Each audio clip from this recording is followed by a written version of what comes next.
안녕하세요. 네, 안녕하세요. 반갑습니다. 요즘은 가을 장마가 이렇게 또 새롭게 또 이렇게 날씨가 기후 변화가 이렇게 온 것 같아요. 이렇게 가을에 비가 오면은 사실은 이제 과일이나 곡식이나 다 이렇게 좀 문제가 생기는데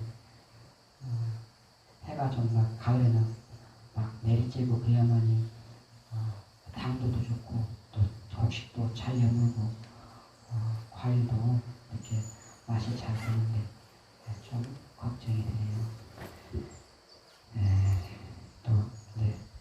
또 우리 사람들이 또 너무 편하게 살려고 하다가 보니까는 지구가 이렇게 아파서 이렇게 돼가는 것을 어쩔 수가 없고, 아무래도 우리들이 또 이제 물질을 좀 더 이제 덜 쓰고 또 아껴 쓰고 또 이렇게 이제 함부로 쓰레기 버리는 것도 좀 더 이렇게 생각을 하면서 이렇게 환경을, 자연을 좀 더 많이 생각을 해야 될 것 같습니다.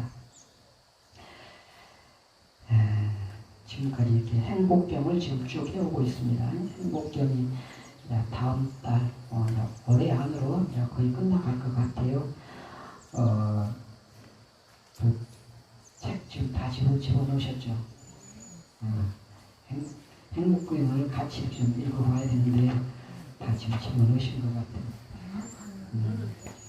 134페이지에 행복경 같이 이렇게 오늘 하루 부분까지 같이 읽어보겠습니다. 행복경. 이와 같이 나는 들었습니다. 어느 때 부처님께서는 사와띠 제타와나의 아나타 핀디카 사원에 계셨습니다. 한밤중에 천인들이 제타와나 사원을 환하게 비추며 부처님을 찾아왔습니다. 천인들은 부처님께 다가와 예를 올리고 한 곁에 서서 부처님께 여쭈었습니다. 많은 천인과 사람들 모두가 최상의 행복을 생각하고 바라니 부처님께서는 부디 어떤가는 행복을 말씀해 주십시오. 어리석은 사람과 어리지 않고 지혜로운 사람과 가까이 지내며 존경할 만한 분을 존경함, 이것이 어떤가는 행복입니다. 분수에 알맞은 거처에 살면서 일찍이 공덕을 부지런히 쌓으며 스스로 바른 소원을 세움, 이것이 어떤가는 행복입니다. 널리 배우고 좋은 솜씨 익히며 계를 잘 지키고 선한 대화를 나눔, 이것이 어떤가는 행복입니다. 공손히 부모님 모시고 아내와 자식을 돌보며 안정되게 생업을 꾸려간, 이것이 어떤가는 행복입니다. 베풀고 바르게 살고 친지를 보살피고 비난받지 않게 행동함, 이것이 어떤가는 행복입니다. 악업을 삼가고 멀리하며 술을 절제하고 가르침에 게으르지 않는 것, 이것이 어떤가는 행복입니다. 여기까지가 이제 지난 시간에 하였던 부분들이죠. 오늘 할 부분 읽어보겠습니다. 공손하고 겸손하고 만족하고 감사하는 마음으로 적절한 시간에 가르침을 듣는 것, 이것이 어떤가는 행복입니다. 첫 번째로 나온 게 공손하고 겸손하고입니다. 존경과 겸손과 만족과 감사할 줄 알고 때에 맞추어서 가르침을 듣는 것, 이것이 바로 이제 부처님께서 최상의 어떤가는 행복의 7번째 조건으로 이렇게 말씀을 하셨습니다. 마땅히 존경해야 할 분을 존경하고 스스로를 겸손하게 낮추는 것이 바로 어떤가는 행복인 것입니다. 존경할 만한 사람이나 스승은 인생의 방향을 제시를 해주고 또 방법을 일러줍니다. 겸손할 줄 안다는 것은 교만하지 않는 것입니다. 선업을 짓고 올바른 수행을 하는 구도자 앞에서 스스로를 겸허하게 낮추고 올바르게 수행하는 사람들을 수행자를 존경하고 공경하면 이제 배울 것이 많지요. 또 수행자가 아닐지라도 올바르게 살면서 많은 사람들의 이 존경을 받는 사람을 또 존경하고 공경하는 것도 또 이제 어떤 거는 행복이 되고 크나큰 이제 복이 되는 것입니다. 이러한 이제 존경할 분을 존경하는 것은 나 또한 그렇게 살고 스스로도 복을 짓고 이렇게 올바르게 살겠노라는 작은 실천이기도 합니다. 제가로서 세속 생활을 하느라 구도의 길을 충실하게 걷지는 못하더라도 이 올바르게 살아가는 사람들을 존중하고 존경함으로써 마음속에 진리를 향한 열망이 식지 않고 또 퇴전하지 않게 되는 것입니다. 그런데 세상에는 이제 나 자신만이 똑똑하다고 잘났다는 그러한 교만과 아집으로 인해서 마땅히 공경해야 할 만한 분 앞에서도 자기 자랑만 하며 큰 소리 치는 사람들이 많지요. 이런 사람들은 큰 가르침을 배울 기회를 놓치는 경우가 많습니다. 그런 것을 보면은 이제 안타까운 때가 있죠. 또 이런 사람들만 있는 게 아니고 또 자기 종교만이 진리고 다른 종교에서는 그러한 참된 진리가 없다. 이렇게 타 종교를 무시하고 깔보는 그러한 일부 종교인들도 있습니다. 우리 이제 깔라마 경이라고 부처님께서 설하신 경이 있습니다. 그 경에서 이제 깔라마 사람들이 이제 부처님이 오셨다 그러니까는 와가지고 이제 이러한 질문을 합니다.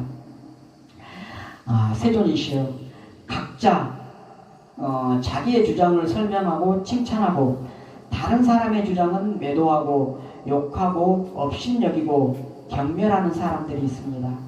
세존이시여, 이런 존경하는 여러 사문들 가운데 누가 진실을 얘기하고 누가 거짓을 말하는지 그들에 대해서 저희들은 믿지 못하고 의심스럽습니다. 이제 부처님께서 뭐라고 말씀을 하셨냐면, 깔라마들이여, 그대들은 소문으로 들었다고 해서 대대로 전승되어 온다고 해서 그렇다 하더라. 하더라. 이제 누가 그렇다 하더라. 그렇다고 해서 또 우리의 성전에 우리의 경전에 써 있다고 해서 또 우리가 사색하여 얻은 견해와 일치한다고 해서 또 유력한 사람이 유명한 사람이 한 말이라고 해서 또 혹은 이 사문이 우리의 승이다 라는 그러한 생각 때문에 진실이라고 받아들이지 말라. 깔라마들이여, 그대는 참으로 스스로가 이러한 법들은 해로운 것이고 이러한 법들은 비난받아 마땅하고 이러한 법들은 지자들, 지혜로운 사람들의 비난을 받을 것이고 이러한 법들을 전적으로 받들어 행하면 손해와 괴로움이 있게 된다라고 알게 되면은 그때는 그것들을 버리도록 하라. 이렇게 말씀을 하셨어요. 이제 지금 말씀이 어떤 말씀인지 아시겠죠? 깔라마 사람들이 도대체 여러 사람들이 육사외도다고 하거든요. 여러 사람들이 와가지고는 서로가 자기 종교만이 최고고 자기 종교만이 맞고 올바르고 다른 가르침은 이렇게 새겨들 만한 것이 없다. 자기 종교만이 최고다고 이렇게 말들을 한다는 거예요. 다 와서. 근데 도대체 누가 한 말이 맞지를 모르겠다. 어느 것이 맞는지 그것을 기준을 어떻게 해야 됩니까? 하고 물어본 거예요. 부처님께 질문을 한 거죠. 부처님께서는 누가 그렇게 말한다고 해서 또 그 사람들의 경전에 쓰여 있다고 해서 또 유명한 사람이 말했다고 해서 또 이제 그렇다 하더라. 사람들이 많이 이렇게 이제 소문으로 그 훌륭한 사람이 왔다고 해서 그런 사람이 왔다고 해서 하는 것도 아니고 또 이제 또 논리적이라고 해서 추론에 의해서 또 이유가 적절하다고 해서 또 이 사람은 우리의 스승이니까 스승이 한 말이니까 무조건 따르라 그런 것이 아니라는 것이죠. 부처님은 그렇게 이제 소문이나 그러한 이제 막 이런저런 이유들로 해서 무조건 믿고 따르라 그렇게 말씀을 하지 않으셨습니다. 부처님은 잘 그것을 조사하고 이렇게 검색해 오라는 거예요. 알아보라는 거예요. 그래서 그 사람이 한 말이 과연 올바른 것인가, 많은 지혜로운 사람들의 칭찬할 만한 말인가.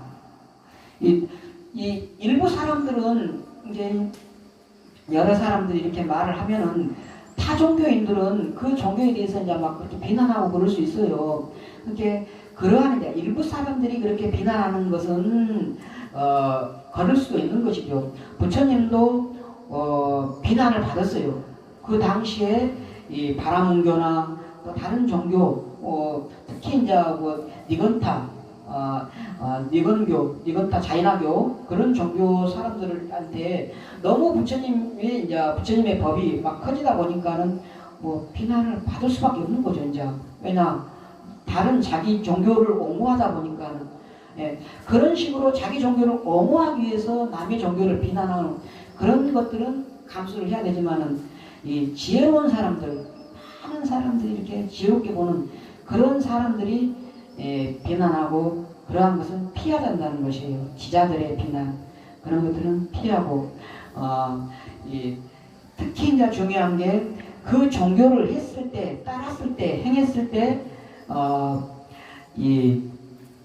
물질적으로나 재난적으로나 이제 물질적으로든지 가정에 직접적으로 이렇게 가정 파탄이 일어나거나 가정에 행복하기 위해서 이렇게 하는데 모든 재산을 다 갖다 바치라고 하던가 가정 파탄이 이렇게 일어나게 되면 그러한 것들이 이렇게 있게 되면은 피해야 된다는 거예요. 이제 받들어 행하면은 전적으로 손해와 괴로움이 있다. 그러면 그런 것들을 하지 말라는 것입니다. 자, 그러면은 어떤 것을 받들어 행하고 구족해서 머물러라고 하는가? 깔라마들이요. 그대들은 참으로 스스로가 이러한 법들은 유익한 것이고 이러한 법들은 비난받지 않을 것이며 이러한 법들은 지혜로운 사람들의 비난을 받지 않을 것이고 이러한 법들을 전적으로 받들어 행하면 이익과 행복이 있게 된다. 이렇게 알게 되면은 그것들을 구족에서 머물러라. 이렇게 말씀을 하신 거예요. 기준이 그런 겁니다. 기준이. 이익과 행복이 나와 내 가족 나아가서 모든 사람들에게 이익과 행복, 안락을 줄 수 있는 것이면은 그것들을 받들어 행하라. 이렇게 말씀을 하신 거예요. 이 탐욕, 성냄, 어리석음, 이 탐진치 삼독을 충족시키기 위해서 자기 외에, 자기 종교 외에 다른 곳에는 진리가 없다고 말하는 그러한 사람들에 따르면은 손해와 괴로움만 따르는 것이죠. 그렇지만 탐진치 삼독을 벗어나기 위해 방일하지 않고 수행정진하는 사람들을 따르면은 이렇게 이익과 행복이 따르게 되는 것입니다. 이와 같이 탐진치 삼독에서 벗어나기 위해서 애쓰는 그러한 수행자들 앞에서 스스로를 겸손하게 낮추며 상대방을 공경하고 존중함으로써 자만, 교만을 여의고 평안하고 행복하게 살 수 있는 그러한 조건이 되는 것이죠. 또 만족하고 감사하는 마음으로 사는 것도 중요합니다. 소욕, 지족, 적은 것에도 만족할 줄 알고 사소한 인연에도 감사할 줄 아는 것이 바로 행복의 조건이 되죠. 이 현재 가지고 있는 것에 만족할 줄 알면은 몸과 마음이 지치지 않습니다. 아무리 재물이 많은 사람이라도 만족할 줄 모르고 끝없이 더 가지려는 욕망 속에 파묻혀 산다면 그 사람은 정말 가난한 사람이 됩니다. 비록 적은 살림살이일지라도 만족하고 감사하며 조금이라도 남을 돕고자 하는 그러한 마음을 가진 사람이야말로 진짜 부자라 할 수가 있습니다. 만족할 줄 알면 자신의 현재 모든 인연에 대해서 고마움을 품지 않을 수가 없습니다. 그런데 요즘 사람들은 물질의 풍요로움 속에 살다가 보니까 쉽게 만족할 줄을 모릅니다. 만족할 줄을 모르면 채워지지 않은 만큼 허덕이게 됩니다. 그래서 자기가 가진 만큼의 만족하지, 자기가 가지고 있는 그것에 대해서 이렇게 만족하는 것도 매우 중요하고, 우리들은 이렇게 상호 오존하면서 관계 속에 우리들은 살아가고 있습니다. 그렇기 때문에 도움을 베풀고 도움을 입고 이렇게 서로 돕고 이렇게 살아가고 있습니다. 이 사소한 도움일지라도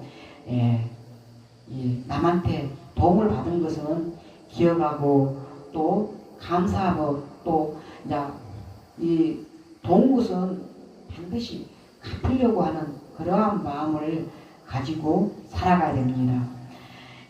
나아가서 우리 불자들은 부처님께 한없이 감사하는 마음을 일으켜야 됩니다. 9월 9일 엊그제 토요일 토요법회 부처님의 생애 강의를 시작을 하면서 그날 강의에서 말씀을 드렸습니다.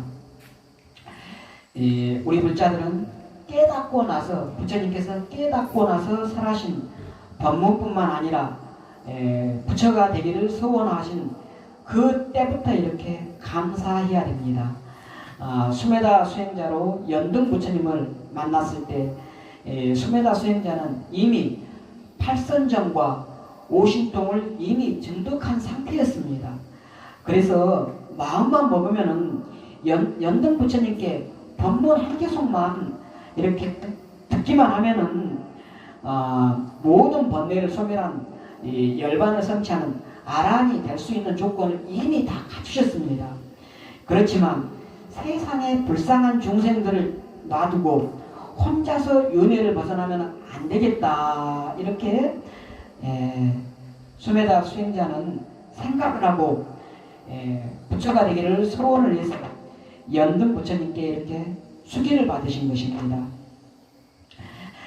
이때부터 위기 없는 깨달음을 얻고자 마음을 일으킨 보살로서 사아승지 10만급이라는 엄청나게 오랜 세월 기간 동안에 보시, 지계, 춘리, 지혜, 정진, 인욕, 진실, 결의, 자애, 평온, 이러한 10바라미를 3단계로 이렇게 닦으셨습니다.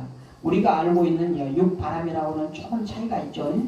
10바라미를 3단계, 첫 번째는 자기가 가지고 있는 모든 재물이나 물건, 가지고 있는 소유물입니다. 두 번째는 팔, 다리, 허리, 어깨, 몸이나 그런 것, 신체의 일부입니다. 세 번째는 마지막으로는 자신의 목숨이에요. 자신이 마지막으로 보시할 수 있는 것은 목숨이죠. 그러한 것까지도 남김없이 아낌없이 이렇게 보시를 해서 이러한 10바라미를 3단계로 이렇게 완성을 하신 겁니다. 이 지계바라밀, 보시바라밀 뿐만이 아니고 나머지 지계부터 시작해서 평온까지 10가지 바라밀이 다 그렇게 3단계로 완성을 하신 겁니다. 우리 불자들은 보통 부처님께서 부처를 이루고 나서 깨달으신 법에 많은 관심을 가지고 또 부처님께서 가르친 법과 부처님 가르침에 이렇게 부처님께 감사를 하지만은 그 이전에 부처가 되기를 소원을 하시고 사승지 10만급이라는 긴 세월 동안에 엄청나게 많은 이 바다에 있는 물보다도 바닷물보다도 더 많은 피와 땀을 흘리면서 이렇게 수행을 하신 수행자로서 보살로서의 부처님의 전생에 대해서도 이렇게 감사해야 됩니다. 우리가 법회할 때마다 사홍소원을 이렇게 마지막에 항상 하잖아요. 중생을 다 건지고 번뇌를 다 끊고 법문을 다 배우고 불도를 다 이루겠다는 이러한 사홍소원이 부처님께서 부처를 이루기 위해서 그렇게 하신 그 기간 안에다 녹아 있는 거예요. 그래서 우리도 사홍소원을 통해서 그렇게 살겠노라 이렇게 소원을 세우는 것입니다. 이 진정한 소원의 진정한 의미도 부처님께서 흘리신 이 피와 땀 사하성지 10만급 여기에 있다 할 것입니다. 여러분 아시겠죠? 네. 이와 같이 적든 크든지 주어지는 모든 인연들에 만족하고 감사하며 살아가는 이것 또한 훌륭한 행복의 조건이 되는 것입니다. 또 마지막으로 이제 적절한 시간에 가르침을 듣는 것이 행복의 조건이 됩니다. 지난 시간에는 이제 방일하지 않고 부처님의 가르침에 게으르지 않게 실천하는 것을 강조하는 것을 이렇게 강조하는 것 이게 행복의 조건이었다고 이렇게 말씀을 하셨죠. 이번에는 선지식을 두루 찾아다니면서 적절한 시간과 장소에서 부처님의 가르침을 배우는 것이 행복이다 이렇게 말씀을 하시는 것입니다. 그러면은 언제 부처님의 가르침을 배워야 되겠습니까? 첫 번째로 마음이 괴롭거나 힘들 때 또는 감각적인 대상으로 마음이 향해서 마음이 산란하고 혼란스러울 때 선지식의 법문을 듣거나 이 경전을 통해서 마음을 바로잡아야 됩니다. 그렇지 않으면은 잘못된 방향으로 계속 나아갈 것입니다. 두 번째로 이제 연불이나 다란이, 명상이나 참선 등 공부를 나름대로 열심히 한다고 하는데도 진전이 없을 때, 또 내가 제대로 공부하고 있는지 이럴 때 점검을 받아야 됩니다. 주변에 선지식이 없으면은 있으면은 이제 당연히 선지식에게 가르침을 받아야 되겠지만 선지식이 없으면은 경전을 통해서 올바른 수행법을 다시 알아봐야 됩니다. 세 번째, 최소한 일주일에 한 번 이상은 부처님의 법을 들어봐야 됩니다. 부처님의 가르침은 우리 불자들이 살아갈 이정표를 제시해 줍니다. 부처님의 가르침을 자주 접하면은 우리의 마음은 세속적 욕망인 달콤함과 편리함에 쉽게 젖어서 나태와 게으름으로 쉽게 흐르게 되죠. 그래서 산만하고 방황하며 불안, 우울, 성냄에서 어쩔 줄 모르게 됩니다.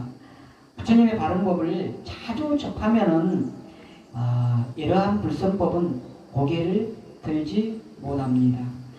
시시때때로 경전을 읽거나 들으면 좋지만 그렇지 못할 때는 최소한 일주일에 한 번이라도 부처님의 가르침을 읽거나 들어야 됩니다. 요즘은 이제 인터넷이 발달되어서 유튜브에 들어가면은 경전이 많이 들어있고 또 좋은 법문도 유튜브에 많이 있습니다. 또 BTN이나 불교방송 이런 홈페이지에 들어가 보면은 지금까지 BTN 불교방송에서 했던 자료들이 다 저장이 되어 있어요. 회원 가입을 하면은 회원 가입해서 로그인만 하면은 거기 안에 들어있는 자료들을 다 이렇게 볼 수가 있습니다. 언제라도 이렇게 들을 수가 있으니까 그 많은 법문에서 무엇을 들어야 할지 여러분들이 고민을 해야 될 거예요. 그 취사 선택하는 것은 여러분들 개인 몫으로 남기고 법문을 들을 게 없어요. 뭐를 할 게 없어요. 그러지 말고 얼마든지 있다 이겁니다. 그렇게 불교 방송 또 BTN 아니면은 유튜브 지금은 자료가 없어서가 아니고 너무 많아서가 문제예요. 사실은 취사 선택을 잘 하셔야 됩니다. 법문을 자주 들으면은 다음과 같은 이익이 있습니다. 첫 번째, 새로운 법을 알게 되고 깨우칠 수가 있습니다. 두 번째, 예전에 들었던 법문일지라도 반복해서 들으면은 그 의미를 더 명확하고 분명하게 이렇게 알아가게 됩니다. 세 번째로 이 법을 자주 이렇게 들음으로써 마음속에 있는 의심이나 의문이 점차 이렇게 해소되어 갑니다. 그래서 진리에 대한 확신, 이게 진리구나, 이게 정말 바른 길이구나 하는 그러한 확신이 이렇게 생기게 되는 것입니다. 네 번째로 올바른 부처님의 법을 자주 들으면은 이 견해가 올바르게 정립이 되어서 불법성 삼보에 대해서 불태전의 믿음으로 이렇게 나아가게 됩니다. 다섯 번째로 부처님의 가르침을 살아온 좋은 법문을 들으면 몸과 마음이 청정해집니다. 몸과 마음이 고요해지고 선한 방향, 바른 방향으로 이렇게 마음이 이동하게 되는 것이죠. 마음이 맑아지고 활기가 생기면서 일상생활에서도 자연스럽게 의욕과 열정이 넘치는 삶을 살 수 있게 되는 것입니다. 이러한 좋은 이익들이 있는데 여러분들 좋은 법문 이렇게 자주 들어봐야 되지 않겠습니까? 네. 이러한 의미에서 공양간에서 봉사하시는 우리 보살님들한테 법문할 때만큼 이렇게 와서 들으시라고 이렇게 말씀드렸던 거예요. 이렇게 와서 들으시니까는 좋죠? 네. 잘하든가 못하든가 내가 잘하니까 와서 들으라는 게 아니고 어쨌든 이 부처님의 법문을 들으면은 그만큼 내 몸에 마음에 이렇게 피가 되고 살이 되는 것입니다. 네. 또한 지난 9일부터 부처님의 생애 토해 법회를 이렇게 시작을 했습니다.